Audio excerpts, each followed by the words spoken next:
الحمد لله رب العالمين والعاقبة للمتقين والصلاة والسلام على سيدنا محمد وعلى آله وأصحابه أجمعين أما بعد فقد قال الله تعالى في كلامه القديم وفي القرآن المجيد بعد أعوذ بالله من الشيطان الرجيم بسم الله الرحمن الرحيم ولقد نصركم الله ببدر وأنتم أذلة فاتقوا الله لعلكم تشكرون صدق الله العلي العليم எல்லா புகழும் அல்லாஹ் ஒருவனுக்கே உரித்தாகட்டுமாக. அவனால் அனுப்பப்பட்ட கண்மணி நாயகம் ரசூலுல்லாஹி ஸல்லல்லாஹு அலைஹி வஸல்லம் அவர்கள் மீதும் அவர்களினுடைய வாழ்க்கையில் பின்பற்றி வாழ்ந்த உத்தம சத்திய சஹாபாக்கள், நல்லோர்கள், வலிமார்கள், குறிப்பாக இத்தருணத்தில் அமர்ந்திருக்கும் கேட்டுக்கொண்டிருக்கும் நம் அனைவர்கள் மீதும் அல்லாஹ்வினுடைய சாந்தியும் சமாதானமும் என்றென்றும் இன்றே என்றும் நிலவட்டுமாக. ஆமீன்.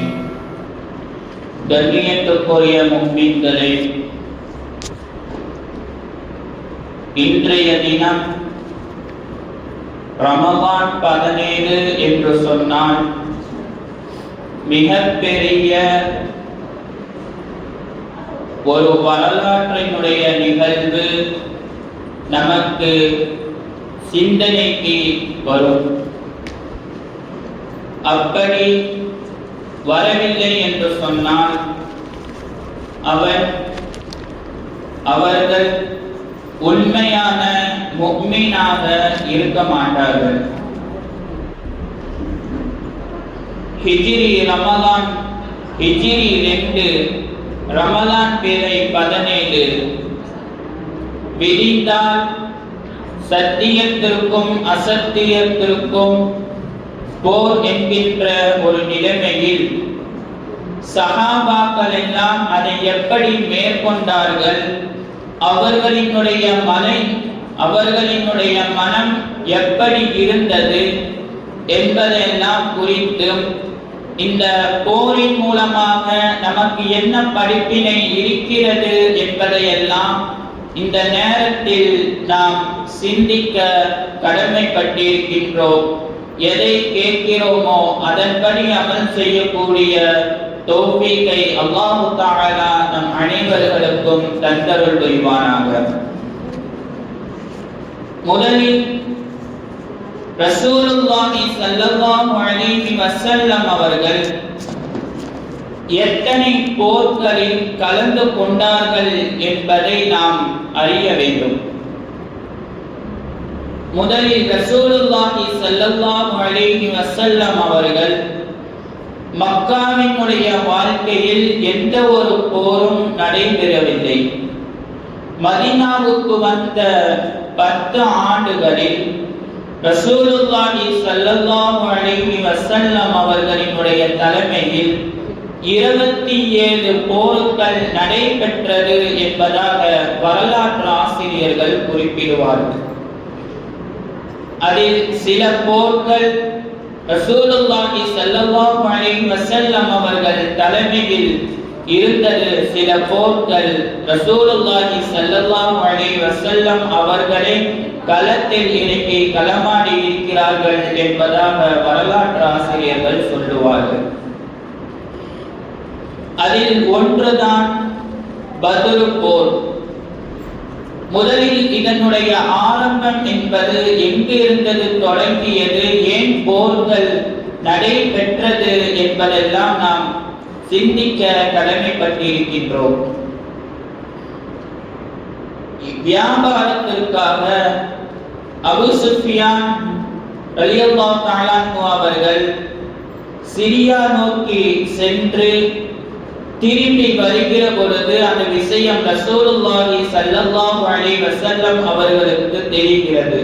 அபூ சுஃபியானினுடைய வியாபார குழு மதீனாவை நோக்கி வருகிறது. இதன் வழியாகத்தான் மக்காவை சென்றடைய வேண்டும். வர்ற வழியில் நாம் அவர்களை அச்சுறுத்தலாம் என்கின்ற சிந்தனையோடு ரசூலுல்லாஹி ஸல்லல்லாஹு அலைஹி வஸல்லம் அவர்கள் திட்டமிடுகிறார்கள். அதற்குள் மதீனாவில் இருந்த ஒரு முனாஃபிக் ஓடி அபூ சுஃபியானிடம் சொல்லிவிட்டான், உங்களை ரசூலுல்லாஹி ஸல்லல்லாஹு அலைஹி வஸல்லம் அவர்கள் கொல்வதற்கு வந்து கொண்டிருக்கிறார்கள் என்பதாக.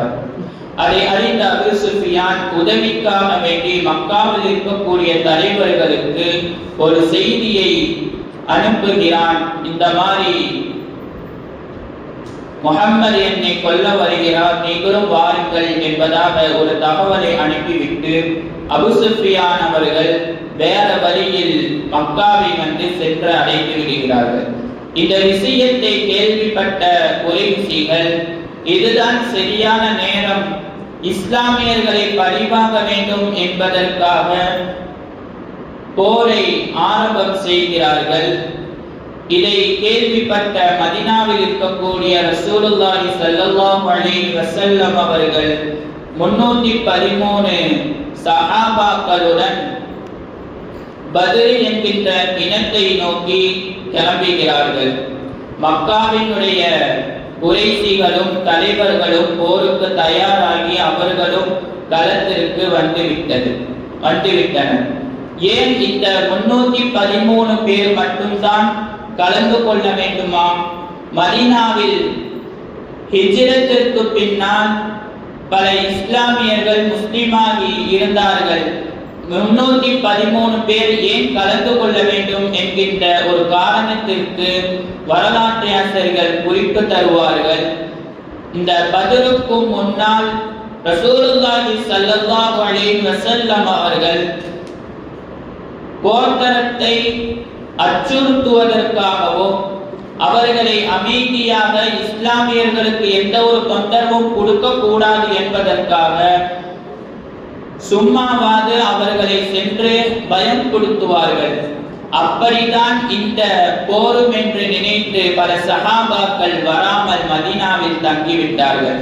ஆனால் 313 பேர்கள் மட்டும் வந்தார்கள். இந்த சிறிய படை என்பது எல்லாத்திலேயும் ஒட்டகத்திலேயாக இருக்கட்டும், குதிரைகளாக இருக்கட்டும், அனைத்திலேயும் இஸ்லாமிய படைகள் என்பது மிகவும் குறைவாகவும் குறைஷிகளினுடைய படை என்பது அதிகமாகவும் இருந்தது.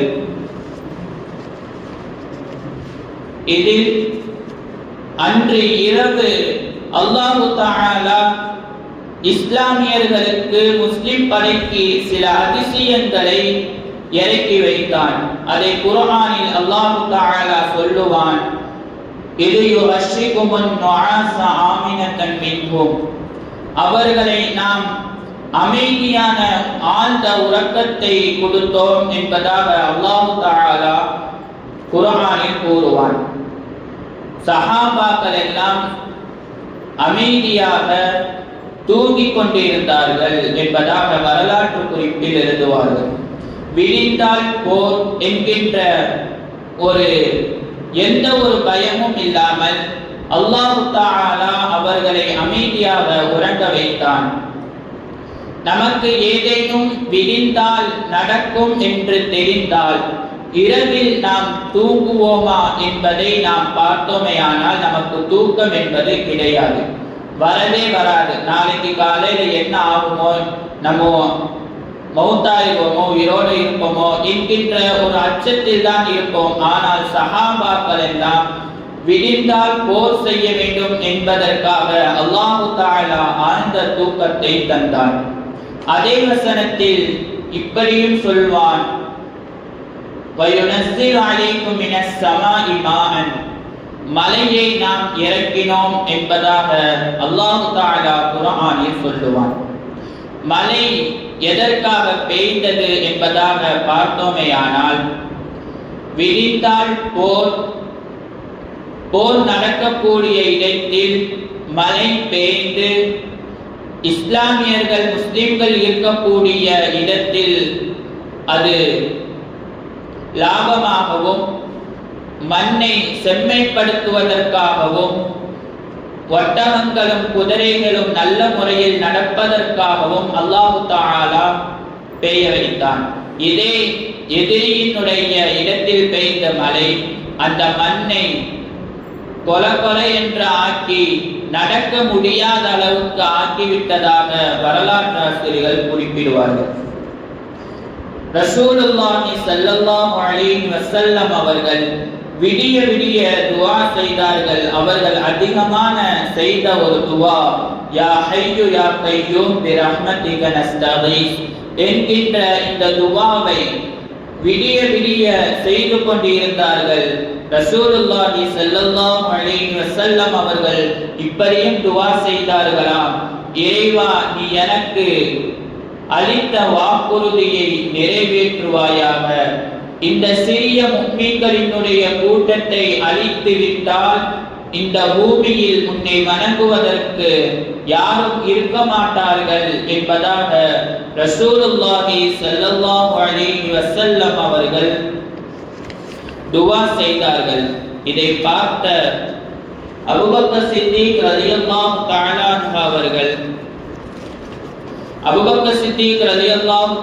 அன்ஹு அவர்கள் ரசூலுல்லாஹி ஸல்லல்லாஹு அலைஹி வஸல்லம் அவர்களிடம் வந்து, அல்லாஹ்வின் தூதரே, போதும், நீங்கள் இறைவனிடம் நீங்கள் துஆ செய்ததே இதுவே உங்களுக்கு போதுமானது. அல்லாஹ் உங்களுக்கு கொடுத்த வாக்குறுதியை நிச்சயமாக நிறைவேற்றுவான் என்பதாக அபூபக்கர் சித்திக் ரலியல்லாஹு தஆலா அன்ஹு அவர்கள் துஆ செய்கிறார்கள். மறுநாள் விரிகிறது, போரும் ஆரம்பிக்கிறது. அல்லாஹு தஆலா அந்த போரில் 2 அதிசயங்களை காமிக்கின்றார். முதலாவதாக, குறைஷிகளுக்கு முஸ்லிம்களை பார்க்கிறார்கள், மிகவும் அதிகமான படையாக தெரிகிறது. இஸ்லாமியர்கள் குறைஷிகளை பார்க்கிறார்கள், மிகவும் குறைந்த ஆட்களாக அல்லாஹு தஆலா அவர்களுக்கு காமிக்க வைத்து ஒரு தைரியத்தை உண்டாக்கினான். இவ்வளவு பார்ப்பதற்கு இவ்வளவு பெரிய படையா என்று பார்த்து பின்னாடி போய்விடக் கூடாது என்பதற்காக அல்லாஹு தஆலா செய்த மிகப்பெரிய ஒரு ஆச்சரியமான ஒரு விஷயம். இரண்டாவதாக, போர்கள் எல்லாம் தொடங்குகிற பொழுது அல்லாஹு தஆலா மலக்குமார்களை உதவிக்காக அனுப்பினான். அதைத்தான் அல்லாஹு தஆலா குர்ஆனில் சொல்வான், வலகத் நஸரகுமுல்லாஹு பிபத்ரி வ அன்தும் அதில்லா ஃபத்தகுல்லாஹ லஅல்லகும் தஷ்குரூன். உங்களுக்கு நாம் பத்ர் தினத்தன்று உதவி செய்யவில்லையா? வ அன்தும் அதில்லா, நீங்களுமோ குறைவாக இருந்தீர்களே, உங்களுக்கு நாம் உதவி செய்யவில்லையா என்பதாக அல்லாஹு தஆலா குர்ஆனில் சொல்லுவான். போரெல்லாம் நடந்து கொண்டு இருக்கிற பொழுது மலக்குமார்கள் எல்லாம் வானத்திலிருந்து உதவிக்கு அல்லாஹு தஆலா ஜிப்ரீல் அலைஹிஸ்ஸலாம் அவர்களினுடைய தலைமையில் வானத்திலிருந்து இறங்கி அதன் மூலமாக அல்லாஹு தஆலா இஸ்லாமியர்களுக்கு வெற்றியை வைத்தான் என்பது வரலாறு நமக்கு சொல்லும். இந்த போரின் மூலமாக நமக்கு என்ன கிடைக்குகிறது, எந்த படிப்பினை கிடைக்குகிறது என்பதாக பார்க்கிற பொழுது, ரமலான் மாதத்தில் நோன்பு வைத்த நிலையில் அல்லாஹ்வுக்காக வேண்டி என்கின்ற வருகிற பொழுது அவர்களினுடைய ஈமானை நாம் பார்க்க வேண்டும். எவ்வளவு உறுதியான ஒரு ஈமான்! அது மட்டும் இல்லாமல் 313 பேர் என்கின்ற ஒரு சின்ன ஒரு இலக்கு, அவர்கள் மட்டும் அந்த நேரத்தில் போர் செய்யவில்லை என்று சொன்னால் இந்த இஸ்லாம் என்பது மிகப்பெரிய ஒரு மரமாக வளர்ந்திருக்குமா என்பதை நாம் நினைத்து பார்க்க வேண்டும். இப்படி இவ்வளவு கஷ்டப்பட்டு இஸ்லாத்தை வளர்த்தவர்கள், இதற்கு பின்னால் இருந்த பெண் சஹாபிகளை நாம் சற்று சிந்தித்து பார்க்க கடமைப்பட்டிருக்கின்றோம். போர்க்களத்திற்கு போரில் இருக்கக்கூடியவர்கள் பெண் சஹாபியினுடைய கணவர்களாக இருக்கும், பிள்ளைகளாக இருக்கும், அண்ணன் தம்பியாக இருக்கும். போனவர்கள் திரும்பி வருவார்களா என்று தெரியாமல் அவர்களினுடைய ஈமானை உறுதியாக இருப்பதற்கு மிகப்பெரிய அஸ்திவாரமாக இருந்தவர்கள் தான் பெண் சஹாபிகள். நாம் நம்முடைய வீட்டில் ஈமான் எந்த அளவுக்கு இருக்கிறது என்பதை பார்க்க வேண்டும் என்று சொன்னால் வீட்டில் உள்ள பெண்களை பார்த்தால் தெரியும் என்பதாக இமாம் பெருமக்கள் எல்லாம் சொல்லுவார்கள். அவர்களிடம் ஈமான் இருந்தது என்று சொன்னால் குடும்பத்திலேயும் ஈமான் மலரும். அவர்களிடத்தில் ஈமான் இல்லை என்று சொன்னால் குடும்பத்தில் ஈமான் என்பது இருக்காது என்பதாக சொல்லுவார்கள். பெண் சஹாபிகளினுடைய அந்த ஈமானினுடைய உறுதி, 313 பேரினுடைய ஈமானுடைய உறுதி, இதையெல்லாம் சேர்ந்துதான் பத்ர் என்கின்ற ஒரு போரை முழுமையாக வெற்றி அடைவதற்கு மிகப்பெரிய ஒரு காரணமாக இருக்கிறது.